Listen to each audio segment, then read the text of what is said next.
এইমাত্র বাংলায় জারি হলো 163 ধারা 5টি কড়া বিধিনিষেধ ঘোষণা করলো নির্বাচন কমিশন। তো বন্ধুরা কি কি করা যাবে না এই মুহূর্তে 5টি কি কড়া বিধিনিষেধ জারি করলো নির্বাচন কমিশন। আজকের এই ভিডিওতে আপনাদেরকে এই বিষয়ে একদম বিস্তারিতভাবে জানিয়ে দেব। তো আশা রাখবো ভিডিওটিতে আপনারা প্রত্যেকেই প্রথম থেকেই শেষ পর্যন্ত সঙ্গে থাকবেন এবং নতুন হয়ে থাকলে চ্যানেলটিকে সাবস্ক্রাইব করে পাশের দেওয়া বেল আইকনটিকেও প্রেস করে অল নোটিফিকেশনটিকে বাজিয়ে দেবেন। দেখুন বন্ধুরা, 23 এপ্রিল প্রথম দফা ভোটের আগেই কিন্তু নির্বাচন কমিশনের তরফ থেকে কড়া গাইডলাইন বিধিনিষেধ ঘোষণা করা হয়েছে। যেমন এই মুহূর্তে সবথেকে গুরুত্বপূর্ণ ঘোষণা হলো বাইক আরোহীদের নিয়ে, অর্থাৎ যদি আপনার বাইক থাকে তাহলে সন্ধে 6টার পর থেকে সকাল 6টার মধ্যে আপনারা কিন্তু বাইক নিয়ে বেরোতে পারবেন না। গোটা পশ্চিমবঙ্গ জুড়ে কিন্তু এই কড়া বিধিনিষেধ জারি করা হয়েছে।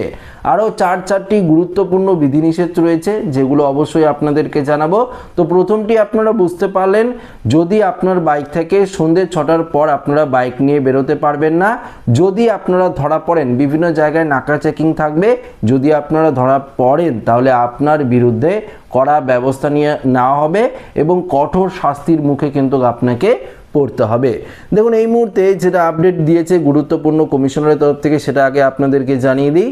দেখুন এই মুহূর্তে নির্বাচন কমিশনারের তরফ থেকে পরিষ্কারভাবে কিন্তু জানিয়ে দেওয়া হয়েছে, পূর্ব মেদিনীপুর জেলাকে নিরাপত্তার চাদরে কিন্তু মুড়ে ফেলেছে নির্বাচন কমিশন এবং সেখানে 163 ধারা কিন্তু জারি করা হয়েছে।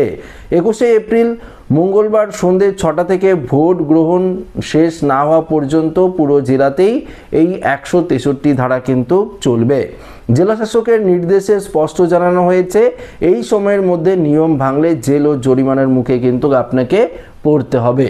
এবং গোটা পশ্চিমবঙ্গ জুড়ে বাইক আরোহীদের জন্য যেটা আপনাদেরকে বললাম, সন্ধ্যে 6টার পর থেকে সকাল 6টার মধ্যে আপনারা কিন্তু, অর্থাৎ মধ্যকথা সন্ধ্যে 6টার পর আপনারা বাইক চালাতে পারবে না, তাহলে জেল এবং জরিমানা কিন্তু আপনার হতে পারে।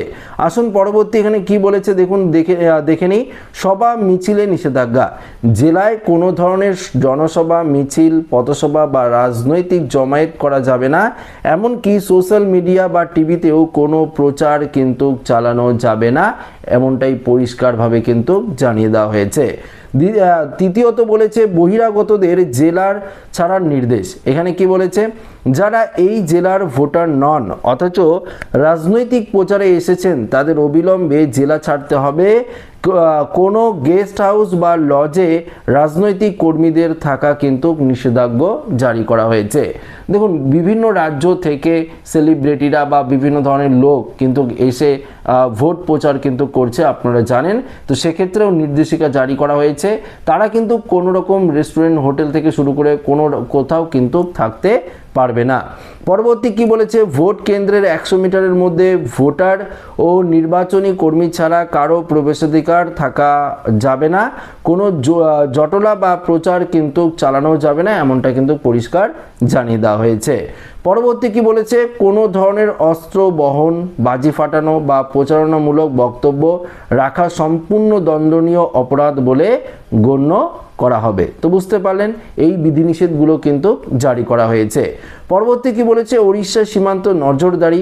ভোটের আগে ওড়িশা থেকে যাতে কোনো দুষ্কৃতী বা প্রভাব সৃষ্টিকারী জেলায় ঢুকতে না পারে তার জন্য অন্তরাজ্য সীমান্ত সিল করে দেওয়া হয়েছে। ওড়িশা সীমান্তে নাকা চেকিং বাড়িয়ে দেওয়া হয়েছে, তবে জরুরি পরিষেবা যেমন অ্যাম্বুলেন্স ও নিত্য প্রয়োজনীয় পণ্যবাহী লরির ক্ষেত্রে কিন্তু ছাড় দেওয়া হয়েছে। অন্যদিকে কি বলেছে, ভোটের দিন বুথের ভেতর বা আশেপাশে মোবাইল ফোন ব্যবহার করা যাবে না। ভোটের গোপনীয়তা রক্ষা এই সিদ্ধান্ত নেওয়া হয়েছে, শুধুমাত্র নিরাপত্তা রক্ষী ও প্রিসাইডিং অফিসাররাই নির্দিষ্ট প্রোটোকল মেনে ফোন ব্যবহার করতে পারবেন। এখানে পরিষ্কার কিন্তু দেখুন এই যে গাইডলাইনগুলো দিয়েছে সেই গাইডলাইনগুলো আপনাদের প্রত্যেকেরই কিন্তু মেনে চলতে হবে, এমনটা কিন্তু কমিশনারের তরফ থেকে স্পষ্টভাবে জানিয়ে দেওয়া হয়েছে। এছাড়াও আপনি যেখানে ভোট দেবেন বা আপনার যেখানে ভোট কেন্দ্র সেখানে যদি কোনো রকম আপনারা গন্ডগোল দেখেন বা কোনো রকম সমস্যা হচ্ছে, আপনারা কিন্তু সেনাবাহিনীদের জানাতে পারেন, পুলিশ কর্মীদের জানাতে পারেন। আপনাকে কিন্তু একদম যথাপযথ যে হেল্প সেটা কিন্তু আপনাকে করা হবে পুলিশ প্রশাসনের তরফ থেকে, এটা কিন্তু পরিষ্কারভাবে জানিয়ে দেওয়া হয়েছে। এবং যে গাইডলাইনগুলো আপনাদেরকে বললাম অবশ্যই কিন্তু আপনারা এই গাইডলাইনগুলো মেনেই কিন্তু চলবেন, না হলে আপনারা কিন্তু বড়সড় সমস্যায় পড়বেন। তো আশা রাখবো বন্ধুরা ভিডিওটি প্রত্যেকের ভালো লেগেছে। ভিডিওটি ভালো লাগলে লাইক করবেন, এবং সাথে শেয়ার করবেন। নতুন হয়ে থাকলে চ্যানেলটিকে সাবস্ক্রাইব করে আমাদের সঙ্গে জুড়ে থাকবেন। ধন্যবাদ।